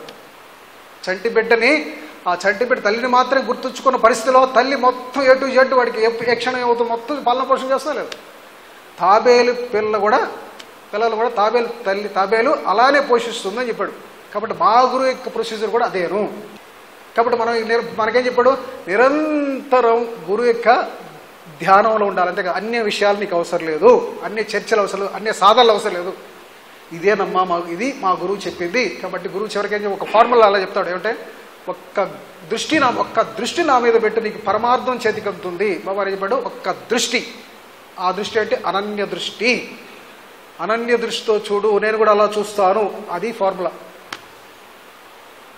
కాబట్టి మా బాబా గారు ఏం చెప్పాడు, మంత్రోపదేశం అడిగితే మంత్రోపదేశం అంటే మంత్రం ఇవ్వకుండా ఏం చెప్పాడు చివరికి, అనన్య దృష్టి, అనన్య సేవ, గురువు మీద శ్రద్ధా సోబూరి, ఇవే ఉండాలి. ఈ ఫ్రేమ్లో ఇవి ఉండాలి. ఇవి ఉంటే అది నీకు ఆ గురువు కృపాదృష్టి చేత అవి నీకు కావాల్సిన సిద్ధిస్తాయి. అది బాబా గారు చెప్పేది అక్కడ మనకి. కాబట్టి అనన్య దృష్టి చేత పరమార్థం చేతికంతుంది. పరమార్థం కోసం వచ్చా కదా, ఆ పరమార్థం చేతికంతుంది అనన్య దృష్టి చేతనే. నా గురువు దగ్గర చేసింది కూడా నేను అదే. కాబట్టి నా గురువు ఏ మంత్రం ఉపదేశించలేదు, నా గురువు నాకు ఏ మంత్రం ఉపదేశించలేదు. నా గురువు దగ్గర నా యొక్క గురువు సేవ ఇలా చేశాను, నా గురువు నన్ను ఇలా అనుగ్రహించాడు. కాబట్టి మంత్రం అక్కడ ఇవ్వలేదు నాకు. కాబట్టి మంత్రం నా గురువు కూడా నేను నీకు చెప్పను. ఇది గొప్ప విషయం కా. కాబట్టి శిష్యుడు అనేవాడు, శిష్యుడు అని ఏం చేయాలి, శిష్యుడు నిజంగా బాబా శిష్యుడే. ఈరోజు బాబా శిష్యులు ఎక్కువ మనం చెప్పుకుంటున్నారు. మరి బాబా గారు ఒక గురువుని ఆశ్రయించాడు, మంత్రం కోసం వచ్చి చచ్చిపోతానంటే ఒక ఆమె మంత్రం ఇవ్వకుండా తన గురువు సేవ ఏంటో, తన గురువుకి ఏం సేవ చేశాడు ఆ సేవనే ఆయనకి చెప్పాడు, కానీ మంత్రం ఇలా చచ్చిపోతానంటూ కూడా. కాబట్టి అది నిజమైన శిష్యత్వం అంటే కూడా అది. కాబట్టి ఎవరున్నారు చెప్పండి, బాబా గారు చెప్తే మనం కూడా ఈరోజు గురువులు ఏం చెప్తారు, బాబా గారు చెప్తే ఈరోజు చెప్తా ఉంటాడు. బాబా మా మార్గం ఉంటాడు, మళ్ళీ బాబా గారు మార్గం ఉంటాడు, మళ్ళీ ఎక్కడుందో మార్గం వాడికి తెలియదు. మరి ఎక్కువ మంది ఇదే చేస్తున్నారు. అంటే బాబాని అర్థం చేసుకుంటే ఈ సమస్య రాదు. అర్థం చేసుకోని సమస్య ఇది. ఇప్పుడు బాబా గారు ఇక్కడ ఎక్కడ చెప్పాడు, మంత్రం ఇచ్చాడు ఆయనకి, చచ్చిపోతుంది 3 అన్నం తినకుండా ఆమె చచ్చిపోవడానికి సిద్ధపడింది. మంత్రం ఇచ్చాడా? మంత్రం ఇవ్వడు. ఏం చెప్పాడు, ఆయన గురువుని తన గురువుని సేవించినట్టు ఒక విధానాన్ని అని చెప్పి మనందరికీ చెప్పాడు, మీ అందరికీ మార్గం ఇదేని. కాబట్టి ఇది మనం గుర్తుపెట్టుకోవాలా? లేకపోతే బాబా గారు ఒకటి చెప్తే నేను మంత్రం ఇస్తాను, ఇంకోటి ఇస్తాను, అది చేసుకోను, ఇది చేసుకో, ఇలా డైవర్షన్ చేసి వాడి జీవితం పాడు చేయాలా? మరి ఇదే చేస్తారుగా. కాబట్టి బాబాను అర్థం చేసుకుంటే, బాబా మనసును అర్థం చేసుకుంటే ఈ సమస్యలు రావు. బాబా గారు ఏం చెప్పాడు మనకు అర్థం అవుతుంది. అది అర్థం చేసుకునే కారణం ఇదంతా జరుగుతుంది. కాబట్టి ఇప్పుడైనా కూడా మనం ఇలా బాబా గారిని అర్థం చేసుకుంటే అప్పుడు అంటాడు. ఇంకా తర్వాత ఇదే కథ వింటాడు. హేమాడ్ పంత్ కూడా జ్ఞానోదయం అయింది. అంటే నేనేదో మంత్రం అడుగుతున్నాను, ఏదో ఉపదేశం అడుగుతున్నావు. మరి ఆ ముసలమ్మ ద్వారా బాబా గారు తన గురువు సేవ చేశాడు. అంటే ఒక గురువు మీద దృష్టి వేస్తే తప్పక ఇక్కడేమీ లేదు. అనన్య దృష్టితో ఆయన దగ్గర మనం ఉండాలి, శ్రద్ధాసౌకర్యం దానికి ఉండాలి. ఇదే కదా ఆయన చెప్పింది, ఇది కదా మార్గం అనుకొని ఆయన కూడా బోధపడి సంతోషపడి ఆనందపడి బాబా దగ్గర వెళ్ళిపోతాడు. అప్పుడు బాబా గారు అది వింటాడు, మళ్ళీ చెప్పమంటాడు, వింటాడు. అప్పుడు విన్న తర్వాత అంటాడు, ఈ ఒక్క కథ నా పద్ధతి విశిష్టం అనేది, ఈ ఒక్క కథ గుర్తుపెట్టుకుంటే నీకు చాలా ప్రయోజనం జరుగుతుంది. ఇంకా చెప్తాడు, ఈ ఒక్క కథ మనసు పట్టించుకుంటే, నేను చెప్పిన విషయాలు మనసు పట్టించుకుంటే నీ జీవితం కలకండలాగా అవుతుంది అంటాడు. కాబట్టి బాబా అంటాడు, ఈ ఒక్క కథ మీరు పట్టించుకుంటే బహుళ ప్రయోజనాలు ఉన్నాయి. కాబట్టి ఈ కథ ద్వారా నేను చెప్పిన విషయాలన్నీ మీ మనసుకు పట్టించుకుంటే మీ జీవిత ఈ కలకండలాగా, ఆయన కలకండ పెడుతూ ప్రసాదం కలకండలాగా మీ జీవితం ఉంటుంది అని బాబా గారు ఆ ముసలమ్మ అడిగిన ప్రశ్నకి బాబా గారు చెప్పిన సమాధానం ఇది. మరి బాబా గారు ఏం చెప్పాడు కదా, మంత్రం అడిగితే ఇవ్వలేదు కదా, చివరికి ఏం చెప్పాడు, గొప్ప విషయాన్ని. కాబట్టి అనన్య దృష్టి, ఒక్క దృష్టి నా మీద పెట్టు, పరమార్థం చేతుకుందో, అది కూడా అనన్య దృష్టి, అది కూడా నేను అట్లే చేస్తాను. కాబట్టి మా గురువు ఇక ఏది అంటాడు బాబా, మా గురువు ఇంకా ఏది నేర్పించలేదు నాకు, ఇంకేం చెప్పలేదు నాకు ఆయన. ఇంకా చెప్పాడు, 6 శాస్త్రాల జ్ఞానం అవసరం లేదు, సాధన సంపత్తి అవసరం లేదు, గురువే కర్త హర్త అని సంపూర్ణ విశ్వాసం ఒకటి చాలు అన్నాడు. సాధన చెప్పలేదు ఇక్కడ. శాస్త్రాల జ్ఞానం అవసరం లేదు, సాధన సంపద అవసరం లేదు. గురువు మీద ఇలాంటి అనన్య దృష్టి, అనన్య సేవ, శ్రద్ధాభక్తులతో నీకు ఉన్నప్పుడు ఇంకేది అవసరం లేదని బాబా చెప్తాడు. ఆయన సాక్షాత్తు ఆయన ఎక్స్పీరియన్స్ చెప్తున్నాడు కదా. కాబట్టి మనకి ఇంకేం కావాలి, మనకి సాధనలు అవసరం. ఇప్పుడు మళ్ళీ అనన్య దృష్టి ఆయన మీద పెడితే, అనన్య శ్రద్ధ ఆయన మీద పెడితే, శ్రద్ధా సగురితో నువ్వు ఆయన దగ్గర నిలబడగలిగితే, మరి ఆయన తాబేలు పిల్లకి తల్లి పోషించిన విధానం అలాంటి ఒక సిస్టమ్ ద్వారా మరి నేను ఉద్ధరిస్తానని బాబా గారు క్లియర్గా చెప్తున్నాడు కదా. ఇక మనకి మళ్ళీ ఇంకెన్ని వేరేందుకు. కాబట్టి ఇంకా మన యొక్క సంస్కారాలు అలా ఆగుతున్నాయి కాబట్టి అలా చేసుకుంటుండాల్సిన కొన్ని రోజులు. Next 20th chapter. కాబట్టి ఈ అధ్యాయంలో కూడా మరి దాసగణుకి ఒక సమస్య వస్తుంది.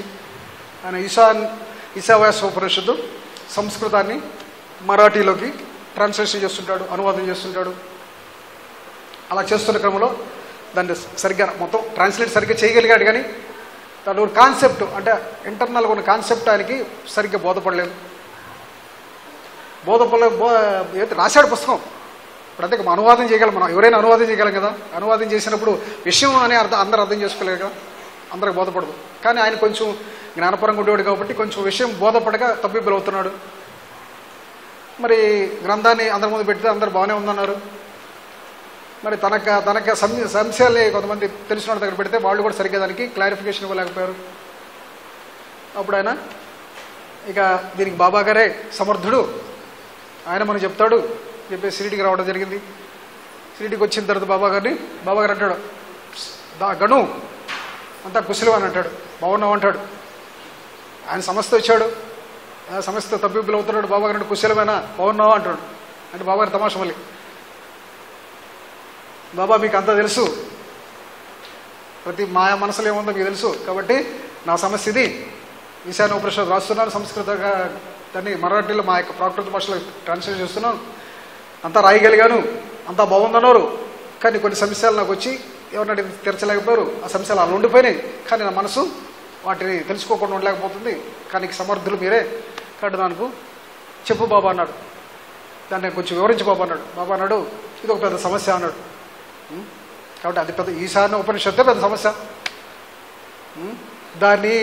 దాని సారాంశాన్ని పట్టుకోవడం పెద్ద సమస్య. అది పెద్ద పండితులకే సాధ్యం కాదు. బాబా గారు అంటున్నాడు కదా, ఇది ఒక పెద్ద సమస్య అంటాడు. ఇందులో కఠినమే ఉంది.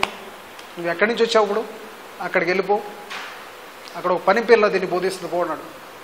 కాబట్టి సమర్థుడు గురువుకి అది ఈజీ. ఆయన చెప్పట్లే ఇక్కడ మళ్ళీ ఇది పెద్ద సమస్య అన్నాడు అంతే. మరి దాసగణికైతే దాసగణ అహంకారం మీద ఒక దెబ్బేశాడు అంతే.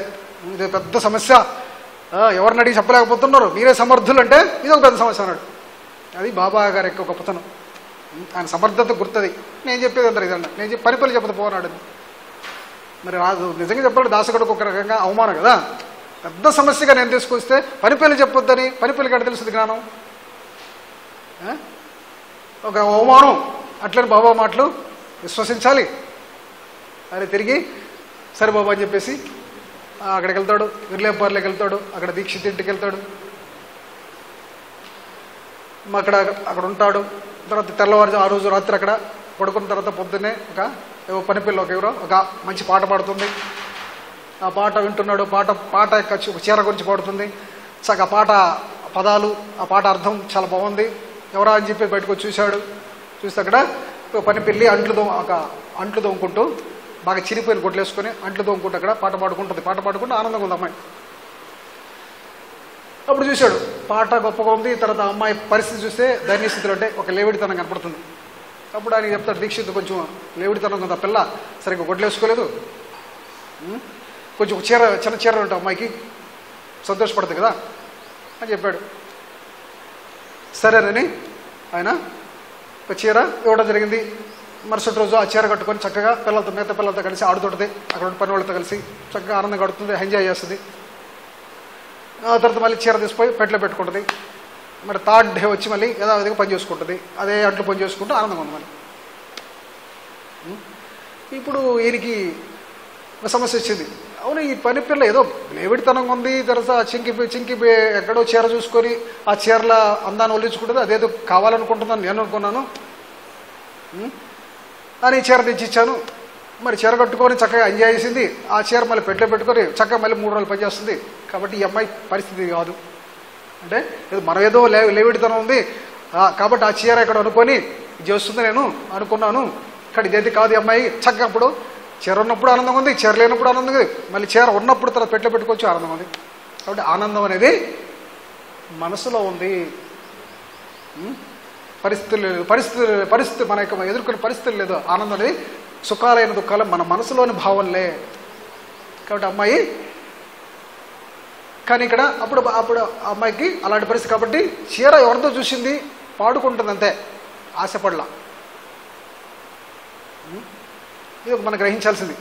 ఎవరితో చీర చూసి పాడుకుంటా, ఆ చీర చూసి ఆనందపడుతూ వర్ణించుకొని గుర్తు తెచ్చుకొని ఆనందపడుతుంది అంతే. సరే చీర తెచ్చిచ్చారు, చీర కట్టుకొని ఆనందించింది. మళ్ళీ కట్టుకున్న తర్వాత మళ్ళీ చీరను పెట్టిలో పెట్టుకుంది. తన యొక్క కర్తవ్యాన్ని మళ్ళీ కర్తవ్యం పని చేసుకుంటుంది. అంటే కర్తవ్యాన్ని మర్చిపోవట్లేదు. అంటే మనకేం నేర్పిస్తుంట మన కర్తవ్యం కర్మలు మనం చేసుకుంటున్నప్పుడు సరే ఇలాంటి కొన్ని తారసపడినప్పుడు ఎలాంటి కొన్ని మనకు లేని కనిపించవచ్చు, గొప్ప కనిపించవచ్చు, అలాంటి కనిపించినా కూడా వాటిని మనం ఆశపడకుండా ఆస్వాదించమంటున్నాం బాగా. ఆస్వాదిస్తుంది అమ్మాయి, ఆశపడకుండా ఆస్వాదిస్తుంది. తర్వాత నీకు ఇచ్చే భగవంతుడు ఇచ్చాడు, ప్రాప్తించిన దాన్ని కూడా సంతోషపడు, భగవంతుడు ఇచ్చిన దాన్ని సంతోషపడు, దొరకని దాని గురించి ఆనందపడు, ఆశపడకు. ఈశానోపనిషత్తు అదే చెప్పదు కదా, భగవంతుడు అంతటా అన్నింటిలో ఉన్నాడు. కాబట్టి ఈ ప్రపంచానంతా కూడా త్యాగబుద్ధితో అనుభవించు, ఇదంతా భగవంతుడి సంబంధం అని అనుభవించు. భగవంతుడు నీకు ఇచ్చినా ఏది ఇచ్చినా కూడా నీ మేలు కొరకే, నీ బాగు కొరకే అని ఒక తృప్తితో నువ్వు అనుభవించు, అంతేకాని ఆశపడొద్దు అని మనకి ఆ ఒక్క మొదట శ్లోక ఈశాన్యం అదే చెప్తుంది. ఈ అమ్మాయి అదే కనిపిస్తుంది, ఈ అమ్మాయి యొక్క దృశ్యంలో అదే కనిపిస్తుంది. చూస్తుంది, ఆ చీరను చూసింది కానీ ఆనందపడుతుంది, కానీ తన పని చేసుకుంటుంది, కానీ ఆశపడలా. తర్వాత ఇచ్చిన తర్వాత నాకేదో ఉందని చెప్పేసి మళ్ళీ అహంకారం లేకుండా మళ్ళీ ఏదో తన కర్తవ్యం చేసుకుంటుంది. కాబట్టి సుఖం వచ్చినా అంటే దక్కినా దక్కకపోయినా అమ్మాయి స్థితప్రజ్ఞత కనిపిస్తుంది. ఇక్కడ మనకి స్థితప్రజ్ఞత కనిపిస్తుంది. ఉన్నప్పుడు తన యొక్క క్యారెక్టర్, తన యొక్క పనిని మర్చిపోవాలి, లేనప్పుడు దాని ధ్యాసలో పని మర్చిపోవట్లా. కాబట్టి స్థితప్రజ్ఞత అమ్మాయిలు కనిపిస్తుంది. కాబట్టి మనస్సుని మనం అలాంటి ఒక భావంతో మనం ఉంచుకుంటే సుఖ దుఃఖాలు ఎక్కడ ఉన్నాయని చెప్పేసి ఆ ఈశాన్య ఉపనిషత్తుల యొక్క సందేశం అనేది ఆయనకి అలా అర్థమైంది. ఆ అధ్యాయం దానికి ఇంకా చేయాలని మాట సమయం ఉంటుంది. కాబట్టి ఆ అధ్యాయం మనం తీసుకుంటే నెక్స్ట్ ఏంటంటే 21 చాప్టర్లో ఇక్కడ ఈ ఠాకూర్ అనే వ్యక్తి ఇంకా సర్వే చేస్తున్న ఒక డిపార్ట్మెంట్ ఉంటాడు, ఆ బృందంతో ఉంటాడు. అలా సర్వే చేస్తున్న ఒక క్రమంలో ఆయన కర్ణాటక ప్రాంతంలో ఒక చోటుకి వెళ్తాడు, వడగాంకి వెళ్తాడు. ఆయన యొక్క నేచర్ ఏంటంటే ఎక్కడన్నా ఆయన సర్వే తన వృత్తి చేసుకుంటున్న మహాత్ముని దర్శించడం ఒక వృత్తి అయింది. అలాంటి క్రమంలో ఆ యొక్క కర్ణాటక ఆ చోటుకి వెళ్ళిన తర్వాత, వడగాం వెళ్ళిన తర్వాత అక్కడ ఒక మహాత్ముడు ఉన్నాడని ఎంక్వైరీ అని తెలిసింది. నిశ్చలదాసు అప్ప అనే ఒక ఆయన మహాత్ముడు అక్కడ ఉన్నాడంటే ఆయన దర్శనానికి వెళ్ళారు. తన పని చూసుకొని అక్కడికి వెళ్ళాడు. ఆ వెళ్ళిన సమయంలో ఆయన ఒక విచారసాగరం అనే గ్రంథాన్ని పారాయణ చేస్తున్నాడు. ఆయన అప్పుడు పారాయణ చేస్తున్న క్రమంలో పారాయణ చేస్తూ చెప్తున్నాడు. తర్వాత వీళ్ళు కొద్దిసేపు చూసిన తర్వాత మరి వీళ్ళు వెళ్ళాలి కదా, ఆయనకి వెళ్తున్న స్వామిని చెప్పడానికి ఆయన దగ్గర పోతే ఆయన ఉన్నాడు. సరే ఇప్పుడు మరి ఇక్కడ పారాయణ చేస్తూ విన్నావు కదా, ఈ గ్రంథాన్ని తీసుకెళ్ళి నువ్వు చదువు, ఇంటికెళ్ళి పారాయణ చేయి. తర్వాత తద్వారా నీకేంటంటే నువ్వు మున్ముందు ఉత్తర దిక్కు ప్రయాణం చేసినప్పుడు నీకు ఒక మహాత్ముడు దర్శనం అవుతాడు. ఆ తర్వాత మార్గాన్ని ఆయనకి బోధిస్తాడు. తద్వారా నీకు నీ కోరిక తీరుతుంది, నీ యొక్క ఆత్మజ్ఞానం కూడా కలుగుతుందని ఆయన ఒక మార్గాన్ని సూచిస్తాడు. అంటే ఒక పారాయణ అంటే సద్గ్రంథాలు, మనం సద్గ్రంథాలు పారాయణ చేస్తూ ఉంటే మహాత్ములు మహిళ దర్శనానికి అది ఓ మార్గం చూపెడుతుంది. అంటే మనకి కావాల్సిన మనం ఏం కోరుకుంటున్నామో దాన్ని బట్టి ఒక మార్గదర్శనం చేస్తుంది. కాబట్టి ఆయన విచార సాగరాన్ని పారాయణ చేస్తే చేయమని చెప్పాడు. చేస్తున్న సమయంలో ఆ తర్వాత ఆయనకి మరి ఇంకో చోట అక్కడి నుంచి అక్కడ వెళ్ళి అది వెళ్తాడు. తర్వాత ఇంకో చోట కానీ ట్రాన్స్ఫర్ అవుతాడు, జున్నార్ అనే చోటికి. అదంతా ఒక కొండలు ఎక్కి దిగాల. అక్కడ మనుషులు నడక కాదు, అక్కడ దున్నపోతు మీద వాహనం మీద ప్రయాణించాలి. ఆ దున్నపోతు మీద కొండలు దిగడం అంటే చిన్న పని కాదు, నడువులంతా హోనం అవుతాయి. అలాంటి పరిస్థితులు అక్కడ ఏదో పన్నెండు చూసుకొని మళ్ళీ తిరిగి వచ్చాడు. కళ్యాణ్కి వచ్చాడు. అక్కడ చందోర్కర్ అని సాయి భక్తుడు అక్కడ ఉంటాడు, ఆయనతో పరిచయం ఏర్పడుతుంది. అప్పుడు బాబాని గురించి ఆయన గొప్పగా చెప్తాడు. బాబా గురించి చందోర్కరు ఎవరు కలిసినా కూడా బాబాని గురించి చక్కగా చెప్తాడు, ప్రేమగా చెప్తాడు. వాళ్ళు కూడా బాబాని ఆశ్రయించాలి, వాళ్ళు కూడా పట్టుకోవాలి బాబాని, బాబా నేను పొందిన మేలు వాళ్ళు కూడా పొందాలని అలాంటి ఒక మనస్తత్వం చెంది. కాబట్టి ఎక్కడ పోయినా బాబా ప్రచారాన్ని తొలి దశల్లో చేసిన వ్యక్తి చందోర్కర్ మొదట. అట్లా ఎవరికి అనిపించినా చెప్పేవాడు. అట్లా ఆయన కూడా చక్కగా చెప్పాడు. ఎప్పుడు బాబాని గురించి చెప్పాడు. అలాంటి ఒక ధ్యాస గల మనిషికి అలాంటి మహాత్ముని చూడాలని దర్శనం చేసుకుని ఆయనకు ఒక కోరిక కలిగింది. ఆ తర్వాత నెక్స్ట్ అప్పుడు చంద్రకట్టు వీలైతే నేను ఈరోజు షిరిడి వెళ్తున్నాను, నువ్వు కూడా వస్తే తీసుకెళ్తాను అంటాడు. ఆ నెక్స్ట్ డే ఎక్కడో ఒక సర్వేకి సంబంధించి అక్కడ పని ఉంటుంది తానాలో, నాకు పని ఉంది నేను రాలేదు అంటాడు. అప్పుడు కూడా చెప్తాడు ఆయన, అది బాబా దగ్గరకు రారా, పని తర్వాత చూసుకోవచ్చు, ఆయన చూసుకుంటాడు, నీకు ఎలాంటి ఇబ్బంది జరగదు, నా యొక్క అనుభవాలన్నీ అలా ఉన్నాయి, మన బాబా దగ్గరికి వెళ్తే మనకి ఏమన్నా కూడా సమస్యలను పోతాయి, అదొక సమస్య కాదు, నీకు ఈ అవకాశం నీకు వచ్చింది రా ఇప్పుడు అంటాడు. అయినా కానీ మనకి కొత్తగా ఉండే వాళ్ళకి ఏంటంటే పనే ముఖ్యం అనుకుంటా కానీ బాబా దర్శనం ముఖ్యం అనుకో. అలాంటి మనస్తత్వం పాపం ఆయన వెళ్ళలేకపోయాడు. చంద్రకర్ వెళ్ళిపోయాడు. ఈ తర్వాత మరుసటి రోజు అక్కడ పోతే ఆయన అనుకో పని అక్కడ పనికి సంబంధించి అది జరగలేదు, ఆగిపోయింది. అప్పుడు బాధపడతాడు, అయ్యో వాడు చెప్పిన మాట వినలేదు, వినుంటే బాగుండేది, నేను కూడా షిరిడి వెళ్ళి ఇప్పుడు చక్కగా దర్శనం చేసి చూడు బాబా పరిచయం ఏర్పడి చూడు అని అనుకుంటాడు. సరే ఎప్పుడైనా కూడా ఈరోజు సాయంకాలం వెళ్దాం, చంద్రకర్ ఉంటే బాగుండేది, ఆయన లేడు కదా, అయినా కానీ వెళ్దామని చెప్పేసి ఆ రోజు ప్రయాణం అయిపోతాడు. మరుసటి రోజు బాబా దర్శనం చేసుకుని బాబా దర్శనానికి వెళ్తాడు. అప్పుడు బాబా అంటాడు మొదటి మాట, మరి ఇక్కడ చెట్ట మార్గం, ఇక్కడ మార్గం అప్పా చెప్పినంత సులభం కాదు నాన్న, బాగా కష్టపడాలి, అభ్యాసం చేయాలి, శరీరాన్ని అరగదీయాలి, అంతటి కష్టం ఆధ్యాత్మిక మార్గం అంటే. కాబట్టి ఇంకా నువ్వు ఏదో కొండలెక్కి దిగావు కదా దున్నపోత మీద నడువులు హోరావనిగా, అది కూడా పెద్ద కష్టం అనుకుంటుండగా, అలాంటిది కంటే కూడా పెద్ద కష్టం ఇది. పుస్తకాలు చదివినంత మాత్రం కాదు, అది కొండలెక్కి పెద్ద కొండలెక్కి దిగటం అంత కష్టం కంటే పెద్ద కష్టం ఇది ఆధ్యాత్మిక మార్గం, అంత సాధన, అంత కష్టపడాలి. అలా చేస్తే నీకు అది జరుగుతుంది. కాబట్టి ఇక అప్పా చెప్పింది తర్వాత మళ్ళీ అప్పుడెప్పుడైతే ఆ మాటలు అన్నాడో అవి రెండు తనకి బాబా సర్వజ్ఞత అనేది గుర్తు చేస్తాడు. మన మనసులో చెప్పి ఫస్ట్ మన విశ్వాసం దృఢపడిస్తాడు బాబాగారు. ఎవరు వెళ్ళినా కూడా ఫస్ట్ చేసే బాబాగారు ఏంటంటే మన ఏదో ఒక విషయం మన సర్వజ్ఞత ప్రదర్శించి తన మీద విశ్వాసం ఉండేట్టు చేసుకుంటాడు, ఫస్ట్ అది చేస్తాడు. ఆ విశ్వాసం కలిగినప్పుడు ఆయన మాట వింటాం మనం. ఆ విశ్వాసం ఎప్పుడైతే ఓహో ఈయన ఆయన చెప్పింది చెప్తున్నాడు కదా, అప్పా చెప్పింది చెప్తున్నాడు, అప్ప అన్నాడు, కొండలెక్కింది అన్నాడు, ఈ రెండు నేను చేశాను కదా, ఈ రెండు కాబట్టి ఈ రెండు చెప్పాడంటే ఈయన మహాత్ముడు. కాబట్టి అప్పా చెప్పాడు కదా, నెక్స్ట్ మార్గాన్ని ఉపదేశిస్తానని చూపిస్తాడు, ఈయన ఉంటాడు అని చెప్పి ఒక విశ్వాసంతో అప్పుడు బాబా పాదాలకు నమస్కారం చేస్తాడు. అప్పుడు బాబా అంటాడు ఏమంటాడంటే, నానా పుస్తకాలు చదవటం వల్ల కాదు, చదివింది ఆచరించినప్పుడే సాధ్యం, లేకపోతే బోర్లించిన కొండలు ఇవి అంటే పట్టుకోవాలి, విషయాన్ని పట్టుకోకుండా ఎన్ని పుస్తకాలు చేసి ఎన్ని పారాయణ చేసినా ఉపయోగం లేదు. కాబట్టి అలా నువ్వు చేస్తే అది నీ కార్యం సిద్ధిస్తుంది అని బాబాగారు అక్కడ ఆ ఠాకూర్ చెప్తాడు. కాబట్టి ఏం చెప్తాడు మనకి, పుస్తకాలు చదివినంత మాత్రాన విన్నంత మాత్రాన కాదు, అది పట్టుకోవాలి. ఏ విషయాన్ని మన మనసుకు పట్టుకోవాలి, పట్టుకున్నప్పుడు మనం ఆచరించినప్పుడే దాని యొక్క ఫలితాలు మీకు సిద్ధిస్తాయి, ఆ యొక్క ఫలితాలు మనకి వస్తాయి అని ఈ ఠాకూర్ ద్వారా చెప్తున్నాడు. చదివితే సరిపోతుంది అనుకుంటుగా, మేము పుస్తకాలు బాగా చదివినాం, భగవద్గీత చదివినాం, భారతం చదివినాం, రామాయణం చదివినాం, అన్ని చదివినాం అంటారు, కానీ విషయం పట్టుకున్నారంటే పట్టుకోరు. ఇప్పుడు అంతా మనకి ఎంత ఇళ్ళు ఎక్కువ ఉంటారు, ఊరికి చదువుకున్న వాళ్ళే, పుస్తక జ్ఞానం వాళ్ళు ఎక్కువ అనిపిస్తుంటారు.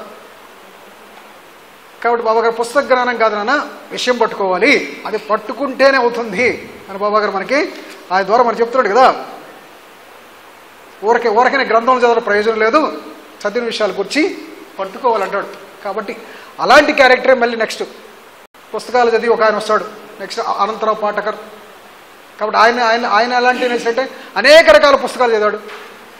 నేను ఫస్ట్ చెప్పానుగా, ప్రతి క్యారెక్టరు మన క్యారెక్టరే, ఈ క్యారెక్టర్ ఇలాంటి క్యారెక్టర్లు ఎక్కువ ఉన్నాయి. ఇప్పుడు అనంతరావు పాఠకర్ క్యారెక్టర్ అనేక రకాల పుస్తకాలు చదువుతాడు. రామాయణ వేదాంతాలు చదివాడు, వేదాలు చదివాడు, ఉపనిషత్తులు చదివాడు, అన్ని గ్రంథాలు అన్ని శాస్త్రాలు చదివాడంట. ఎవరు? అనంతరావు పాఠకర్. అయినా మనస్సు శాంతి లేదు. ఏమన్నాడు? ఇన్ని రకాల గ్రంథాలు చదివితే కూడా ఏమంటే మనశ్శాంతి లేదు. మరి గ్రంథాలు ఎందుకు ఉంటాయి? గ్రంథాలు చదివితే వచ్చేది అదే. గ్రంథాలు జీవం ఇప్పుడు ఆయనకే వచ్చింది అనంతరావు పాఠకరికి, ఆయన అనుభవం చాలదా మనకి? అన్ని గ్రంథాలు చదివి చివరికి ఏమయ్యాడు? మనశ్శాంతి లేకుండా ఎక్కడికి వచ్చాడు? సాయిబాబా దగ్గరకు వచ్చాడు. కాబట్టి గ్రంథాలు చదివితే చివరికి మనకు వచ్చేది అదే. కాబట్టి మనకి ఆయన ద్వారా మనకి ఆయన బాబా దగ్గరకు వచ్చి నా పరిస్థితి అని చెప్పుకుంటే బాబా గారు ఏం చేశాడు? నవోదయ భక్తి మార్గాలు మనకి బోధించి వాటిని నువ్వు ఏదో ఒకటి తీసుకొని సాధన చేస్తే నీ జీవితం ఆ మనశ్శాంతి నీకు, ఆ జ్ఞానం నీకు పట్టుబడుతుందని చెప్పేసి ఆయన చెప్పేశాడు అక్కడ. కాబట్టి ఆ కథ ద్వారా మనకి అది చెప్పాడు. 22వ అధ్యాయం 22వ అధ్యాయం ఇక్కడ మిరీకర్ విషయం, మిరీకర్ అనే భక్తుడిది. ఇది చాలా ఇది కూడా ఏంటంటే ద్వారకామ విశిష్టత దీంట్లో మనకు కనిపిస్తుంది. ద్వారకామ శ్రీడీలు ద్వారకామ విశిష్టత ఈ యొక్క అధ్యాయం. అక్కడ మిరీకర్ ఎక్కడికో తన ఉద్యోగ నిమిత్తం ఎక్కడికి వెళ్తుంటాడు. మార్గ మధ్యలో షిరిడి ఉంటుంది. ఒకసారి బాబా దర్శనం చేసుకొని ఆయన ఆశీస్సులు తీసుకొని వెళ్దాం అనుకుని వస్తాడు. బాబా దర్శనం చేసుకోగానే మరి తిరిగి ఆయన ప్రయాణం అయ్యేటప్పుడు దిగి వస్తున్నప్పుడు శ్యామాని పిలిచి, శ్యామ నువ్వు కూడా అతనితో అంతకుముందు చెప్తాడు. ఆయనకి ఒక హెచ్చరిక చేస్తాడు దర్శనం చేసుకున్నప్పుడు, నీకు ఆ పొడగాటి వ్యక్తి తెలుసా, అతను చాలా భయంకరుడు, కాబట్టి అయినా మనం ద్వారకామయ్య బిడ్డలం కాబట్టి మళ్ళీ ఏం చేయలేడు. బాబా గారు హింట్ ఇస్తాడు. అప్పుడు చెప్పి దిగి వస్తుంటాడు. శ్యామ కూడా వెళ్తుంటాడు ఆయన తోడు. అప్పుడు శ్యామని పిలుస్తాడు, శ్యామ అతనితో కలిసి నువ్వు కూడా వెళ్ళు, అతనితో ప్రయాణం నువ్వు కూడా కలిసి వెళ్ళుకుంటాడు, సరదాగా ఉంటుంది అంటాడు. అప్పుడు శ్యామ వచ్చి, మిరీకర్ బాబా గారు నన్ను కూడా రమ్మన్నాడు నీతో అంటే, ఆయన అంటాడు అక్కడ పని నాకు కదా, నీకేం పని ఇక్కడ, హాయిగా షిరిడీలో ఉండొచ్చు, నువ్వు ఇబ్బంది పడతావు, నా వృత్తి ధర్మం కాబట్టి నేను వెళ్తున్నాను, ఇక్కడేం పని, నువ్వు వచ్చేం చేస్తావు అంటాడు. లేదు బాబా గారు చెప్పాడయ్యా. ఆయన ఇట్లా అన్నాడు కాబట్టి బాబా పోయి చెప్తాడు, బాబా మరి నేను వెళ్ళాలనుకున్నా, నేను వద్దంటున్నాడు. సరే మందేం పోతుంది నాన్న, వాడు మంచి గురించి మనం చెప్పాము, మరి వాడు వింటలేదు, సరే వాడి కర్మ ఎలా ఉంటాలో జరుగుతూ పో అని బాబా గారు అన్నాడు. ఆ మాటలు మిరీకర్ అన్నాడు, ఓ బాబా గారు ఏదో చెప్తున్నాడు ఇక్కడ మనకి క్షేమం కోరి అంటాడు. తర్వాత దాని ముందు ద్వారకామ గురించి చెప్తాడు బాబా గారు. మరి మిరీకర్ ఉన్నప్పుడు వచ్చేప్పుడు చెప్తాడు, ఇది ద్వారకామయ్య తెలుసా అంటాడు. ఇది మన ఆయనకి అర్థం కాదు ద్వారకామయ్య అంటే. మరి మనం నువ్వు కూర్చొని ద్వారకామయ్య అంటాడు. మరి ఇక్కడికి వచ్చిన వాళ్ళకి ఆ తల్లి నిర్భయలు చేస్తుంది, ఆ ఒడిలో కూర్చున్న వాళ్ళని కష్టాలని కర్మల గురించి. కాబట్టి ద్వారకామయ్య గురించి, ఎవరైతే ఆమె ఒడిలో కూర్చుంటారో ఆమె కష్టాల నుండి వాళ్ళ సమస్యల నుండి బయటేస్తుంది. ఆ తల్లి దయగలది. ఒకసారి ఆ ఒడిలో కూర్చుంటే మన యొక్క జీవిత లక్ష్యం నెరవేరుతుందని ద్వారకామేశ్వరి, ఇదే ద్వారకామయ్యని ఆ ద్వారకామయ్య విశిష్టత గురించి బాగా చెప్తాడు బాబా గారు. కాబట్టి అది ద్వారకామయ్య అంటే ఒక తల్లి బాబా గారు ఒక తల్లి లాంటి వారని ఆ ద్వారకామయ్యని ఒక పేరు పెట్టి ఆయన ఒక తల్లి లాంటి భావన నాది అని చెప్పేసి మనందరికీ ఆ తల్లి ఒడిలో చేరితే మనకి రక్షణ అనేది, మనకి తర్వాత మన శిక్షణ అనేది, మన జీవిత లక్ష్యం అనేది నెరవేరుతుందని అక్కడ చెప్తూ ఆ తర్వాత మిరీకరు శ్యామని తీసుకెళ్తాడు. అక్కడ ఆంజనేయ స్వామి ఆ ఊరికి చిత్రకి వెళ్తాడు. అక్కడ ఆంజనేయ స్వామి దగ్గర ఒక ఆలయంలో వీళ్ళకి షెల్టర్ ఇస్తారు. అక్కడ రావాల్సిన వాళ్ళు ఎవరు రాకపోక అక్కడ జరగలేదు, షెల్టర్ అక్కడ ఉంటారు. ఆ తర్వాత భోజనం చేస్తారు. తర్వాత లాంతర్లో అప్పుడు లైట్లో కూడా లాంతర్ పెట్టుకొని ఆయన పేపర్ చదువుకుంటాడు. శ్యామ పక్కన కూర్చుంటాడు, నౌకరు అక్కడ దూరం కూర్చుంటాడు. ఈ లోపల ఒక సర్పం ఎలా వచ్చిందో ఆయన ఒడిలో కూర్చుంటుంది. ఆ దుప్పటి వేసుకొని ఉంటే అక్కడ ఆ దుప్పటి మీద కూర్చుంటుంది. అప్పుడు ఎవరికి అర్థం కాదు, ఈయన పేపర్లు ఇవ్వకుండా శ్యామ మాట్లాడుతుంటాడు. తర్వాత పక్కన సేవకుడు అక్కడ దూరం ఉంటాడు. సేవకుడు డౌట్ వస్తుంది, ఏంటి సౌండ్ ఏదో వస్తున్నట్టుందని. అప్పుడు ఆయన లాంతర్ కొంచెం పైకి తీస్తాడు. తీస్తే అక్కడ ఒక సర్పం ఆయన ఒడిలో కూర్చున్నది. అప్పుడు సర్పం నడుస్తాడు. అప్పుడు వెంటనే శ్యామ అంటాడు, బాబా ఎందుకు ఇలా చేశావు, మిమ్మల్ని నమ్ముకున్నా కదా, ఈ అరిష్టాన్ని మీరే తొలగించండి అంటాడు. లేని కష్టాన్ని ఇప్పుడు చూసి మీరే తొలగించండి అని శ్యామ అరుస్తాడు. బాబాని ప్రార్థన చేసింది అక్కడ శ్యామ. మిరీకర్ చేయలేదు, శ్యామ ఒకటి చేయలేదు. మరి వీళ్ళు కంగారులు ఉన్నారు. శ్యామ ఒక్కడే బాబాని తలిచాడు. బాబా ఏంటి బాబా ఇది, లేని కష్టాన్ని సృష్టించావు, ఇప్పుడు మీరే తొలగించండి అని ఆయన వేడుకున్నాడు. ఎప్పుడైతే ఆ శ్యామ వేడుకున్నాడో ఇక్కడ సర్పం వెలిగా ఆ కంగారు దిగి వెళ్ళిపోయింది. బయటకు పోయిన తర్వాత కొట్టి చంపేశారు.